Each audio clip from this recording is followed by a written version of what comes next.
Inspiration இல்லாமல் கம்போசிங்கே கிடையாது ஆக்சுவலாக. ஸோ யாராவது ஒருத்தர் ஸ்டார்டிங் பாயிண்ட் வந்து இப்போ எஸ்பிபி சார் மாதிரியோ வந்து தாஸ் சார் மாதிரியோ பாடும்போது வந்து அவங்கெல்லாம் பாடும்போது ஐயோ இப்படி பாடுறாங்களே, இப்போ நம்ம நாளைக்கு பாடினானே இதை மாதிரி வந்து நான் இவங்களை எப்படி எல்லாரும் ரசிக்கிறாங்களோ அது மாதிரி அட்ராக்டிவாக நம்ம வாய்ஸ் இருக்குமா? பட் ஒரு டைம் போக போக இல்லையே நமக்குன்னு ஒரு யூனிக் வாய்ஸ் இருக்குது, நம்ம ஏன் அதை ட்ரை பண்ணக்கூடாது அப்படின்னு இதுதான் நமக்குன்னு ஒரு ஐடென்டிட்டி அப்படின்னு ஒன்று புரியறது இருக்குல்ல. மற்றவங்களை நம்ம வந்து ஒரு ரோல் மாடலாக எடுத்துக்கலாமே தவிர அவங்கள மாதிரியே பாடக்கூடாது ஆக்சுவலாக. ஸோ நமக்குன்னு ஒரு யூனிக் ஐடென்டிட்டி கொண்டு வரணும். அது ஆக்சுவலாக இப்போ எஸ்பிபி சார் பாடின பாட்டினா நீங்கள் அதே மாதிரி பாடணும்னு நினைப்பீங்க, தாஸ் சார் பாடின பாட்டினா அதே மாதிரி பாடணும்னு நினைப்பீங்க. அது மாதிரி நீங்கள் நினைக்காதீங்க. ஸோ ஃபீமேல் சாங்ஸ் எடுத்து ட்ரை பண்ணிங்கன்னா உங்களுக்குன்னு ஒரு யூனிக் ஐடென்டிட்டி கண்டிப்பாக வரும். இல்லை நான் அவர்கிட்ட அசிஸ்டண்ட்டாக ஜாயின் பண்ணணும்னு நினச்சே போகலை ஆக்சுவலாக. நான் வந்து அவர்கிட்ட ஆனால் ஊருக்கு வந்த டைம் யாரை பார்க்கலாம் என்ன பார்க்கலாம் அப்படின்னு இது பண்ணும்போது எனக்கு ஒரு ஃப்ரெண்ட் ஐடியா கொடுத்தார் ஊரில், நீ எம்எஸ்வி சாரை போய் பாரு. ஏன்னா இப்போ ராஜா சார் வந்து பீக்கில் இருக்கார் அப்போ. பட் நீங்கள் அந்த டைம்லேயும் சரி இல்லை இப்பயும் சரி இவ்வளோ நீங்கள் ஒரு வெர்சடைலான சிங்கர், என்ன ஒரு ஜானர் கொடுத்தாலும் உங்களால் வந்து பாட முடியுன்ற அந்த ஒரு பொசிஷன் நீங்கள் ரீச் பண்ணிட்டீங்க. பட் நீங்கள் இன்னுமே யாராச்சும் பார்த்து இப்போ எப்படிடா இவங்க இப்படி பாடுறாங்க, இவங்க கிட்டலாம் நம்மளால நெருங்க முடியுமா அப்படிலாம் நீங்கள் திங்க் பண்ண ஆள் இன்னைக்கு இருக்கிறவங்களா இல்லை நீங்கள் ஏற்கனவே இருந்தவங்களும் சரி இல்லை இப்பயும் உங்களுக்கு அந்த மாதிரி எதுவும் இருக்கா? இல்லை அதாவது இன்ஸ்பிரேஷன் இல்லாமல் மியூசிக்கே கிடையாது. மியூசிக்ங்கிறது எந்த சிங்கராக இருந்தாலும் சரி, எந்த கம்போசராக இருந்தாலும் சரி, அவங்களுக்கும் வந்து இன்ஸ்பிரேஷன் இல்லாமல் கம்போசிங்கே கிடையாது ஆக்சுவலாக.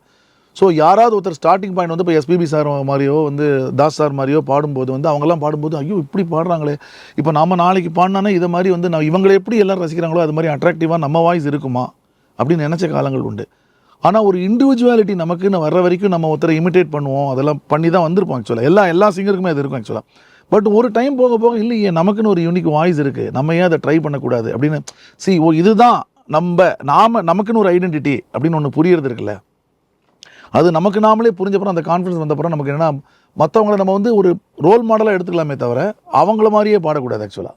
ஸோ நமக்குன்னு ஒரு யூனிக் ஐடென்டிட்டி கொண்டு வரணும் அது ஆக்சுவலாக.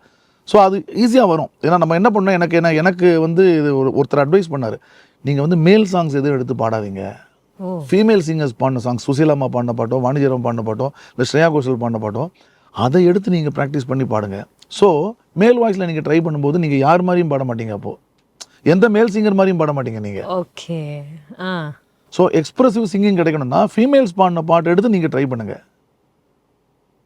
மேல் இப்போ எஸ்பிபி சார் பாடின பாட்டினா நீங்கள் அதே மாதிரி பாடணும்னு நினைப்பீங்க, தாஸ் சார் பாடின பாட்டினா அதே மாதிரி பாடணும்னு நினைப்பீங்க. அது மாதிரி நீங்கள் நினைக்காதீங்க. ஸோ ஃபீமேல் சாங்ஸ் எடுத்து ட்ரை பண்ணிங்கன்னா உங்களுக்குன்னு ஒரு யூனிக் ஐடென்டிட்டி கண்டிப்பாக வரும். ஸோ நீங்கள் அவங்க ப்ரெசென்ட் பண்ணதை கேட்டு நீங்கள் உங்கள் டோனில் ப்ரெசென்ட் பண்ணும்போது, மேல் வாய்ஸில் ப்ரெசென்ட் பண்ணும்போது அந்த பாட்டை எப்படி ப்ரெசென்ட் பண்ணணும் அப்படிங்கிறது உங்களுக்கே ஒரு ஐடியா வரும் அதில். ஸோ அப்படி பாடி வந்தீங்கன்னாக்கா உங்களுக்கு உங்கள் வோக்கல் கல்ச்சர் வந்து வேறு மாதிரி ஆகிடும் அப்படின்னு. அது ஒரு பெரிய எக்ஸாம்பிள் ஆக்சுவலாக. அது மாதிரி நான் எப்பவுமே ஃபீமேல் சிங்கர்ஸ் சொல்லுவேன், வேறு எந்த ஃபீமேல் சிங்கர் சாங்ஸையும் ட்ரை பண்ணாதீங்க, மேல் சிங்கர் சாங்ஸை ட்ரை பண்ணுங்கள். அப்போ உங்கள் வாய்ஸ் என்னன்னு உங்களுக்கு தெரியும். சூப்பர். உங்களோட ஃபர்ஸ்ட் ஸ்டேஜ் ஆப்பர்ச்சுனிட்டி உங்களுக்கு ஞாபகம் இருக்கா சார்? காலேஜ் தான். ஃபர்ஸ்ட் அது பாடும்போது எப்படி இருந்துச்சு அந்த மைக்கை பிடிச்சி? காலேஜ் ஸ்டேஜ் தான். இல்லை அது பெரிய, ஏன்னா எங்கள் காலேஜ், நான் படித்த காலேஜில் வந்து எங்களுக்கு அவங்க நிறைய ஃப்ரீடம் கொடுத்தாங்க. ஸோ நாங்கள் ப்ராக்டிஸ் பண்ணுறதுக்கு அது மாதிரி. ஸோ அங்கே சென்ட்ரல் ஹால்னு ஒன்று உண்டு, எப்போவுமே அங்கே தான் இருப்போம், எப்போ பார்த்தாலும் ஆர்கெஸ்ட்ரா வச்சு அங்கே ப்ராக்டிஸ் பண்ணிட்டே இருப்போம். அதான் ஃபஸ்ட்டு ஸ்டேஜ். வெளியில் பாட ஆரம்பிச்சதுங்கிறது வந்து ஆஃப்டர் 90s தான். காலேஜ் முடிச்சு வந்ததுக்கப்புறம் 90s தான் வெளியில் கொஞ்சம் கச்சேரிலாம் ஸ்லோவாக போக ஆரம்பித்தேன், ஒன் பை ஒன்னா. அது கிட்டத்தட்ட ஒரு சூடு பிடிக்கிறதுக்கு ஒரு 2 வருஷம் ஆச்சு ஆக்சுவலாக வெளியில் போய் பாட ஆரம்பிச்சு. மற்ற ஃபஸ்ட்டு ஸ்டேஜ் எக்ஸ்பீரியன்ஸ்ங்கிறது காலேஜில் வந்ததுனால பயமெல்லாம் இல்லை எங்களுக்கு ஆக்சுவலாக, பயமெல்லாம் போயிடுது. ஓகே. ஸோ நீங்கள் வந்து 13 இயர்ஸ் வந்து எம்எஸ்வி சார் கூட ட்ராவல் பண்ணியிருக்கீங்க. பட் ஃபர்ஸ்ட் எம்எஸ்வி சாரை வந்து மீட் பண்ணி அவரோட அந்த டீமில் ஜாயின் பண்ணுறதுக்கான அந்த ஆப்பர்ச்சுனிட்டி வந்து எப்படி கிடச்சிது? இல்லை நான் அவர்கிட்ட அசிஸ்டண்ட்டாக ஜாயின் பண்ணணும்னு நினச்சே போகலை ஆக்சுவலாக. நான் வந்து அவர்கிட்ட ஆனால் ஊருக்கு வந்த டைம் யாரை பார்க்கலாம் என்ன பார்க்கலாம் அப்படின்னு இது பண்ணும்போது எனக்கு ஒரு ஃப்ரெண்ட் ஐடியா கொடுத்தார் ஊரில், நீ எம்எஸ்வி சாரை போய் பாரு. ஏன்னா இப்போ ராஜா சார் வந்து பீக்கில் இருக்கார் அப்போது.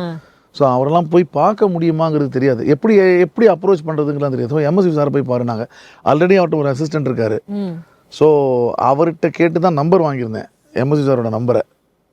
ஸோ ஏன்னா எனக்கு அவர் எப்படி தெரியும்னா, எம்எஸ்வி சார்ட்ட ஒருத்தர் அசிஸ்டண்ட்டாக இருக்கார், அவர் பேர் வீரராகவன் சொல்லி சொன்னாங்க. ஸோ அந்த வீரராகவன் ஒரு வாட்டி எங்கேயோ அண்ணாமலை மட்டத்தில் எங்கேயோ தனியாக கச்சேரி பண்ணுறாரு.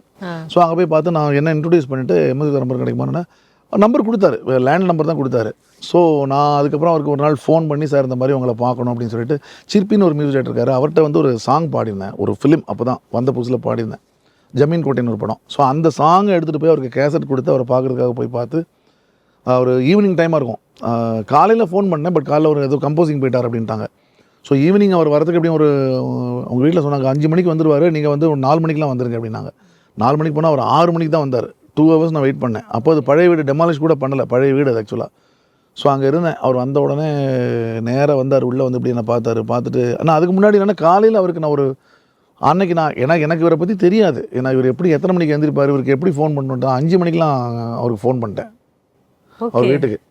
ஃபோன் பண்ணோடனே நான் நினச்சேன் வேறு யாராவது எடுப்பாங்க போல் இருக்கு, எடுத்துகிட்டு அவர்கிட்ட கொடுப்பாங்கன்னா அவரே எடுத்துட்டார் ஃபோனை. எடுத்துகிட்டு ஹலோ அப்படின்னு நான் ஹலோ அப்படின்னு ஒரு சவுண்டு கேட்டது. உடனே சார் இந்த மாதிரி என் பேர் அனந்த், சத்தமாக பேசுங்க அப்படின்னாரு. உடனே என் பேர் அனந்த நாராயணன் சார். உடனே என்ன வேணும் உங்களுக்கு அப்படின்னாரு. உடனே நான் வந்து சிங்கர், அதை சொல்கிற டைமா இது அப்படின்னு பட்டுன்னு ஃபோனை வச்சுட்டாரு. 10 மணிக்கு மேலே கூப்பிடுங்க அப்படின்னு வச்சுட்டார் ஃபோனை.